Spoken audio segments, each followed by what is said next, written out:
welcome back, and get your comfy shoes on. We're going on a walking tour of some beautiful gardens with Frank. Frank, you're in a gorgeous place. Where are you?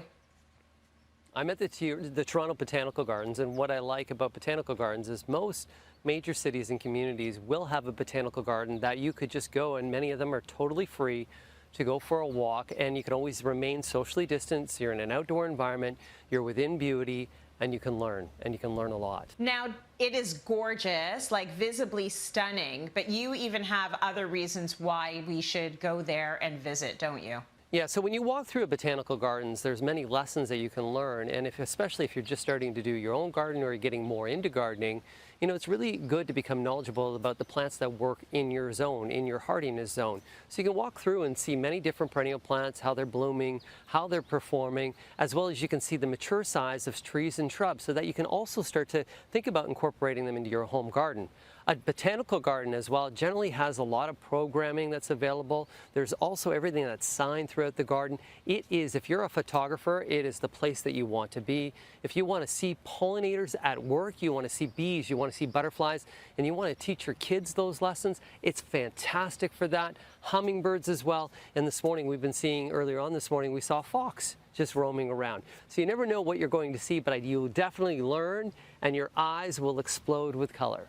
Gorgeous. Okay, I'm going to ask you for some photo tips in a second, but first, are there any plants that have really stood out to you today at the Botanical Gardens, Frankie? So when I walked around the Botanical Gardens today, there was some beautiful different specimen plants like Japanese maple, but I will tell you, as you walk around, sometimes you go back to that tried and true old favorite, which is this plant that's right in front of me, which is just a simple Magnus coneflower. This is a purple coneflower, and as a reminder, what you see is this has been a fairly hot season that we've been experiencing here in Toronto, but you can see how well it's performing, how happy it looks, and at the same time, while I've been spending some time around the coneflowers, the echinacea, I've been seeing many bees and butterflies that have all just been hovering to these beautiful blooms.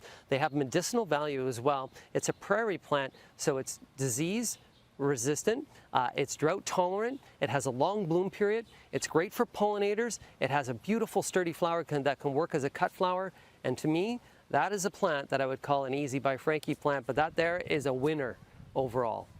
Ooh, sounds like it's got all the elements of a major winner there. Now, if we did want to take a great picture of that plant or any of the plants there, do you have some tips for us about how to get a really good photo? Yeah, so first, the sun can be your friend, or the sun, when it comes to taking a photo, can be your foe. So a lot of the times when you're taking a photo, we want to make sure that as we're not taking that photo, that we're not shadowing that plant. So we always want to have the sun to our back.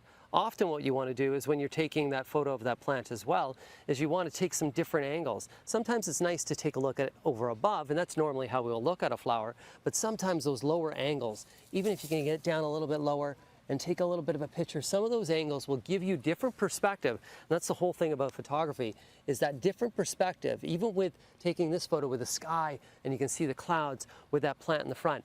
The nice thing about digital photos with your phone, your camera, it's not that expensive. It's not like the past where film and you had to develop. Digital photos right now are really inexpensive, so I really say take the time to venture out.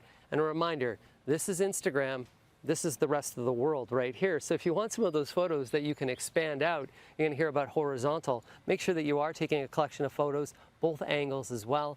And the final reminder, as I will always say, the best days to take photos of flowers, not on a sunny day.